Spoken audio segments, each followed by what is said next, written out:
नमस्कार दोस्तों, Balram education centre YouTube channel में आपका स्वागत है। कक्षा 9वीं वार्षिक परीक्षा 2023-24 6 मार्च 2024 हिंदी का पेपर है। तो आप चेक कर सकते हैं कि आपने कितने नंबर के सही किए हैं। पहला प्रश्न है अपना, आचार्य रामचंद्र शुक्ल ने हिंदी पद्य साहित्य को विभाजित किया है। तो 4 कालों में विभाजित किया है। कृष्ण और कृष्ण भूमि के प्रति इस कवि का अनन्य समर्पण भाव व्यक्त हुआ है। तो रसखान का हुआ है। रस को कहा गया है, तो रस को काव्य की आत्मा कहा गया है। महादेवी वर्मा को काव्य प्रतियोगिता में कटोरा मिला था, तो चांदी का कटोरा मिला था उन्हें पुरस्कार के रूप में। उसके बाद में अगला प्रश्न है, रंगीला शब्द में प्रत्ययी है। तो ईला है, रंग धन ईला। प्रत्ययी शब्द के अंत में लगता है। रीठ की हड्डी पाठ की विधा है। तो रीठ की हड्डी एकांक की विधा है जो जगदीश चंद्र माथुर ने लिखी है। मखमली हुए लाल रिक्त स्थान है, तो टमाटर आएगा। काव्य के भेद माने गए हैं, तो 2 माने गए हैं। कविता के शाब्दिक अनुशासन का नाम है, तो छंद है। गद्य में व्याकरण का प्रयोग भी आसानी से ग्रहण किया जा सकता है। उसके बाद में अगला प्रश्न है, शब्दों के सार्थक योग को कहते हैं। तो शब्दों के सार्थक योग को वाक्य कहते हैं। 1967 की बाढ़ को ने स्वयं भोगा था।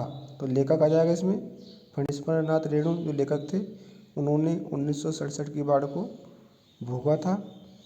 प्रश्न क्रमांक 3 है, कवि सर्वेश्वर दयाल ने मेघों को आने की तुलना सजाकर आए प्रवासी अतिथि दामाद से की है।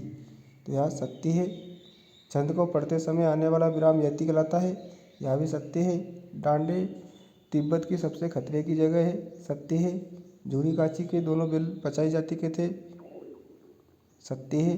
आग तत्सम शब्द है, तो यह असत्य, अग्नि है तत्सम शब्द। लेखक मृदुला गर्ग ने अपनी नानी को कभी नहीं देखा था, तो यह भी सत्य है। तो इसमें 5 सत्य थे, 1 असत्य था, 5वां।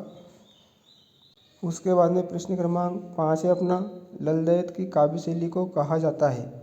तो ललदयत की काव्य शैली को वाक कहा जाता है। उपमेय में उपमान का आरोप कौन सा अलंकार कहलाता है। तो रूपक अलंकार कहलाता है।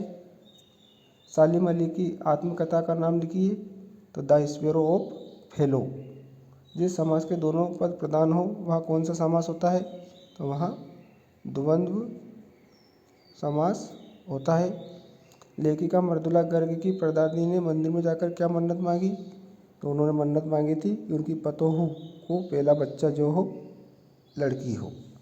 उसके बाद में ग्रामोफोन क्या है। तो ग्रामोफोन, इस प्रश्न का उत्तर आप कमेंट बॉक्स में देखें। उसके बाद 2 नंबर वाले प्रश्न थे, तो आप देख सकते हैं कौन कौन से प्रश्न आए थे। बिल्कुल सरल प्रश्न थे जिन्हें आपने किया ही होगा। प्रश्न क्रमांक 13, 14, 15, 16 बिल्कुल सरल प्रश्न थे ये, तो आप पेपर देख सकते हैं। प्रश्न क्रमांक 19, 20, प्रश्न क्रमांक 21,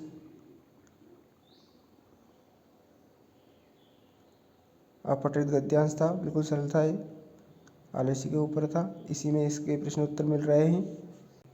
उसके बाद में प्रश्न क्रमांक 22 और प्रश्न क्रमांक 23, 22 शुल्क मुक्ति वाली प्रार्थना पत्र थी और प्रश्न क्रमांक 23 निबंध से संबंधित था। प्रश्न क्रमांक 6 से 23 तक के उत्तर हमारे बलराम एजुकेशन सेंटर चैनल पर जो वीडियो हैं उनमें सबके उत्तर दे रखे हैं। निबंध, प्रार्थना पत्र, अपठित गद्यांश और व्याकरण संबंधित जितने भी प्रश्न हैं सभी के उत्तर आप हमारे Balram education centre YouTube channel में विस्तारपूर्वक देख सकते हैं। धन्यवाद।